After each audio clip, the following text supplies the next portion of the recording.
My name is Leah Huggins. I'm a wife, a mother, and a proud U.S. Navy veteran. After 2 tours to Iraq, my husband was diagnosed with PTSD.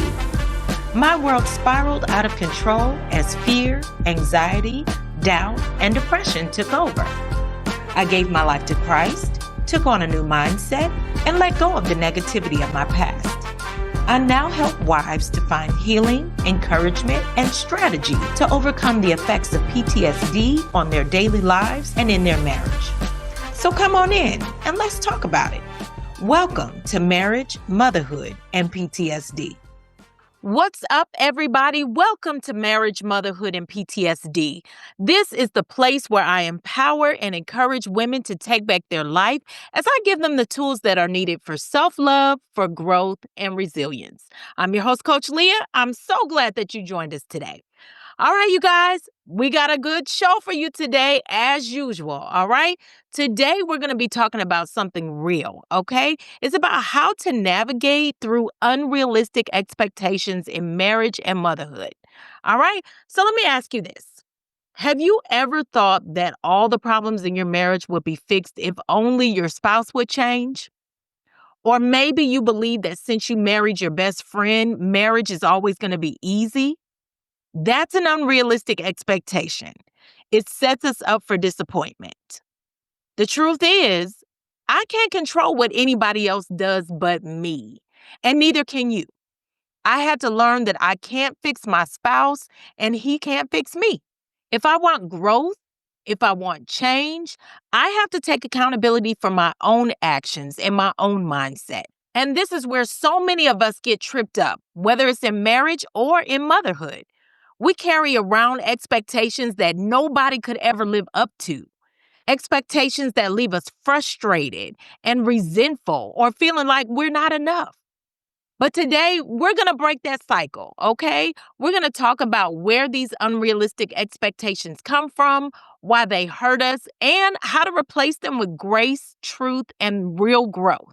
One of the biggest places that we see unrealistic expectations is in marriage. And honestly, a lot of these expectations aren't even spoken out loud. We just carry them in our minds and in our hearts, and we just assume that our spouse is going to meet them.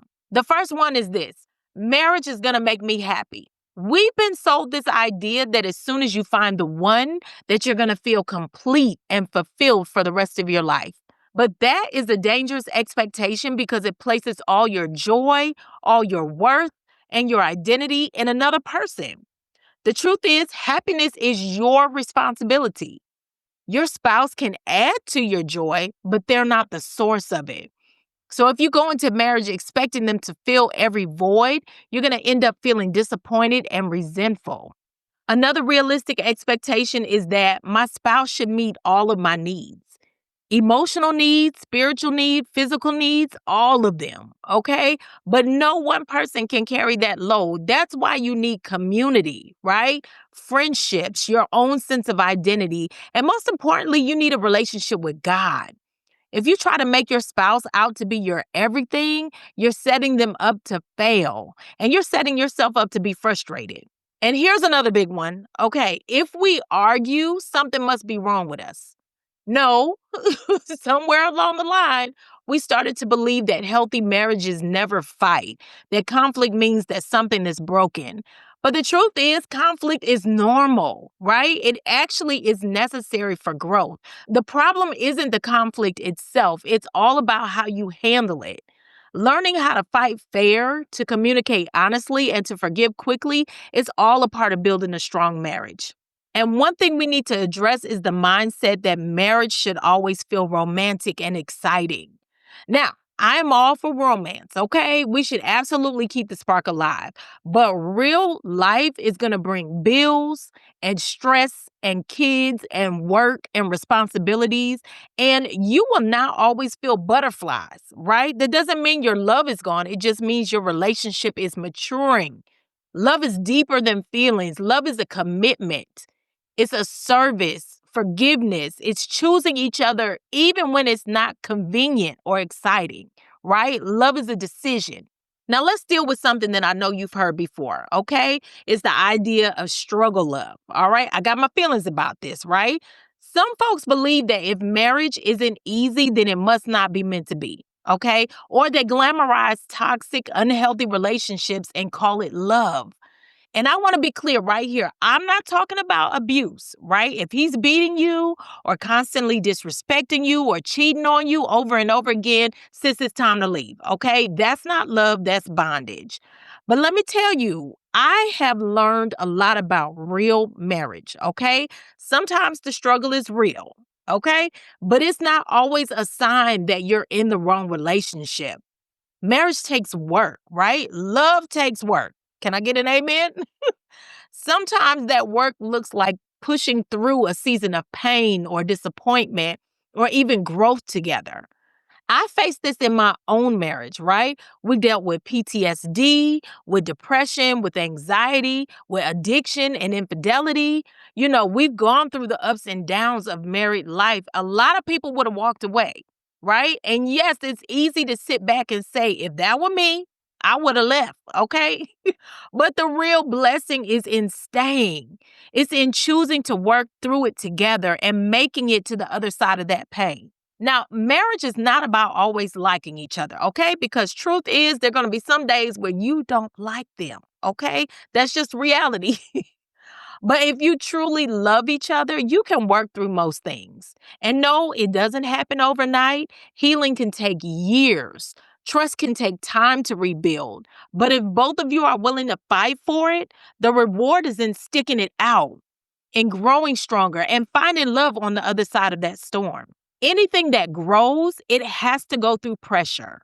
Pressure makes you stronger. And in marriage, the pressure comes from life, be it trauma or sickness or financial struggles or raising your kids or military deployments, right? All of those things are going to test you, but they don't have to break you.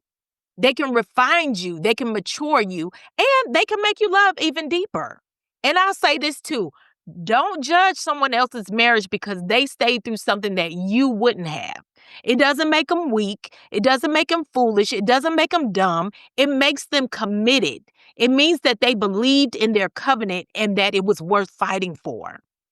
Marriage isn't always meant to be a fairy tale. It's a covenant. And in that covenant, you're going to see both beauty and pain. But the reward is in sticking it out and making it through it together. So let's talk about the unrealistic expectations that we face as mothers. Because if we're being honest, women are tired. We're exhausted from trying to live up to standards that no one can actually meet. There's this picture that has been painted by society and by social media of having the perfect mom life, right? On the outside, it looks like they got it all together. The perfect marriage, they got perfect kids, their home is spotless, they have a successful career, they're taking vacations all the time, and they got a multi-million-dollar business on the side, right? But y'all know that's not real, right? It's not real. And everybody does not have the same reality. And truthfully, most of the time, it's not real, okay? People show you what they want you to see. Meanwhile, real women are drowning under the pressure of trying to make everything look right for everybody else. We break our backs trying to live up to expectations, whether it's from society or from teachers or from family or from social media, right? And in the process, we end up hurting ourselves. I remember going through this with my daughter, right? She was always getting in trouble in school. Not because she was bad, right? But because she was just like her mama, okay? She loved the spotlight and she always wanted attention, and that made her stand out. And one day I was praying about it, and God told me everything that drives you crazy about her now, that's exactly what I'm going to use to draw people to me. All right. And that actually gave me some peace. But the teachers didn't see that. Right? They only saw her behavior problems. And I felt judged, right? I was judged. I knew I was a good mother, but I was made to feel like I wasn't. And here's the thing, we can't let the choices that our children make or the struggles that they face define who we are as parents, right? Our kids are their own people. They're going to fail at things, and that's okay because failure is where they learn and where they grow. Their mistakes are not a reflection of us, and we cannot carry their failures as our own. But the weight we carry as moms is heavy. We're told we can never break, we can't complain, we can't stop.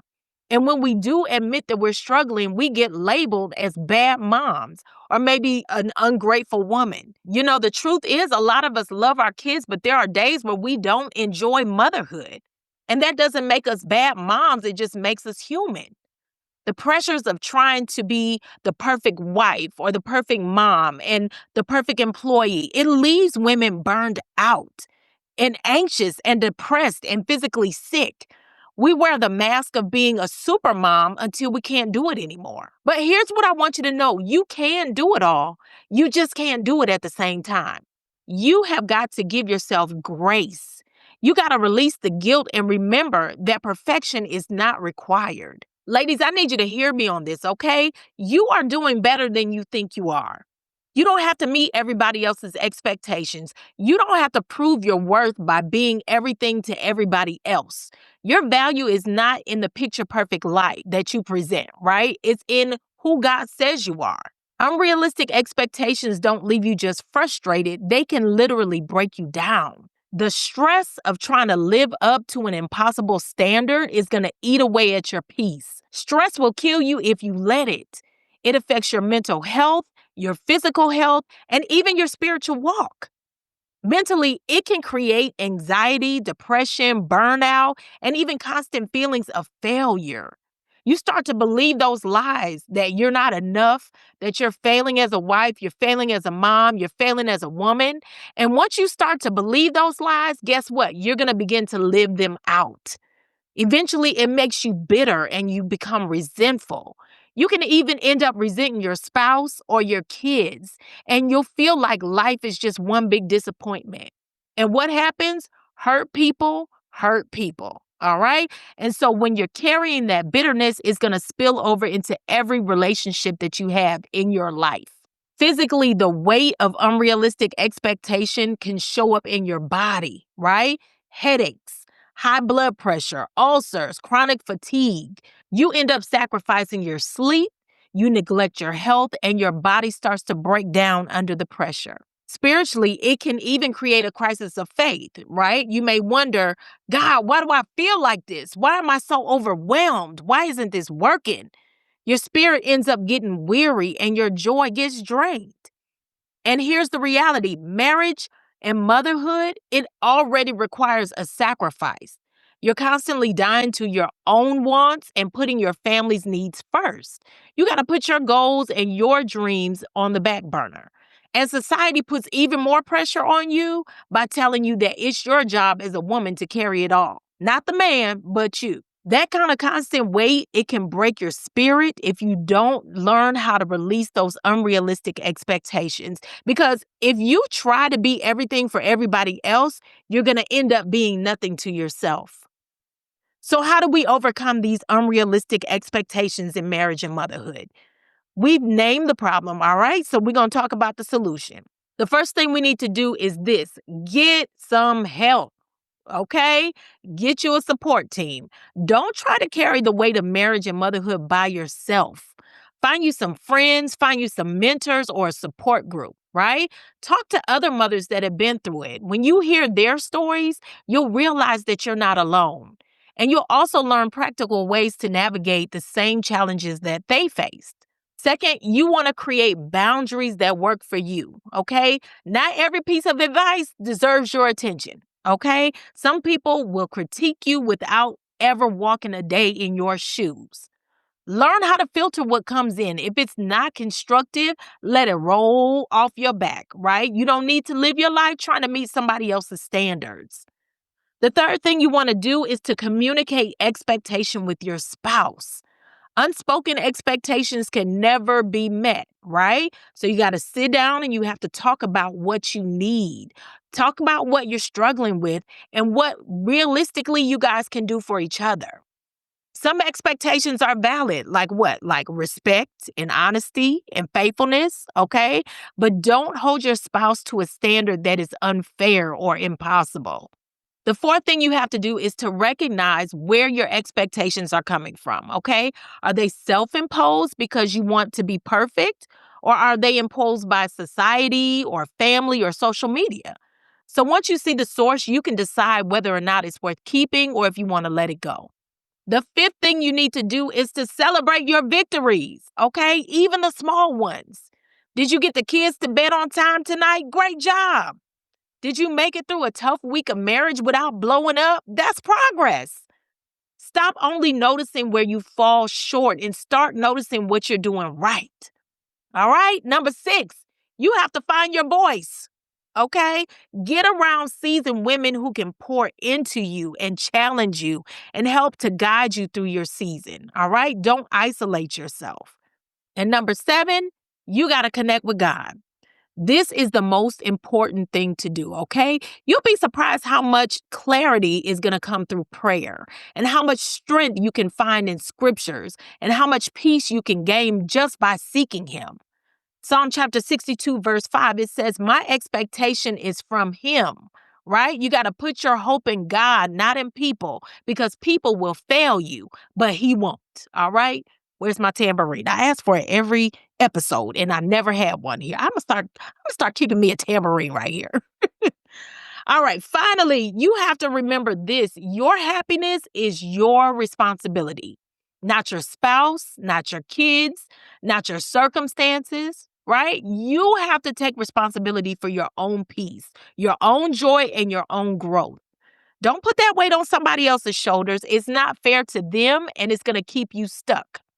All right, you guys. So before we close out today's episode, I want to leave you with our coaching moment. All right. You know, this is my favorite part of the show. Okay. So you don't have to carry the weight of unrealistic expectations anymore. You don't have to prove yourself to anyone. You don't have to meet everybody else's standards. What you do have to do is to get clear about what's driving you. Where's that pressure coming from? And what is God actually requiring of you? All right. So let's get practical, guys. Okay. I want you to grab your journal and let's sit with a few questions this week. Okay. So, what unrealistic expectations am I carrying in my marriage? What standards am I trying to live up to in motherhood that are draining me? Where have I been too hard on myself? What voices am I listening to and which ones do I need to tune out? And what small victory can I celebrate this week that shows that I'm doing something right? All right, that's a lot of questions. Okay, so here's your challenge. This week, I want you to write down one unrealistic expectation that you've been carrying and replace it with a truth that is grounded in grace. For example, if you've been saying, I have to be a perfect mom, I want you to change it to, I am a present mom, and that's enough. If you've been saying, my spouse should always make me happy, I want you to replace it with, my happiness is my responsibility and I choose joy today. And I want you to remember this. It's progress over perfection, right? Small steps are going to add up to big growth. You got to give yourself grace to be human, and you have to have the faith to trust God with the rest of it. All right? You guys, that is my time for today. We have talked about a lot. All right. The unrealistic expectations that we carry into marriage and motherhood, how they weigh us down, how they can damage our relationship, and most importantly, how to overcome them with grace and truth and faith. We talked about all of that today. All right. So here's what I want you to take away. You are not failing. You are growing. Marriage isn't supposed to be perfect, and motherhood isn't supposed to be flawless. And you don't have to live up to anybody's picture perfect standard. Remember to give yourself grace. Celebrate those small victories and focus on what's real, not what's on social media, not what's in somebody else's house, but with what God has trusted you to steward where you are right now. Okay? I would love to hear from you guys. I want you to join me over in the locker room with Coach Leah for the after show conversation. Okay. Let's talk about what expectations you've been carrying and how you're learning to release them. Your story might be an encouragement to another woman. Okay. The link to the after show is in the show notes. Okay. And if today's episode blessed you, y'all do me a favor. I want you to share it with a friend. You can leave a comment or review. And don't forget to subscribe so you don't miss out on the next one. All right, guys? That is my time for today. But until next time, I want you to be encouraged, be empowered, and be blessed. Peace, y'all.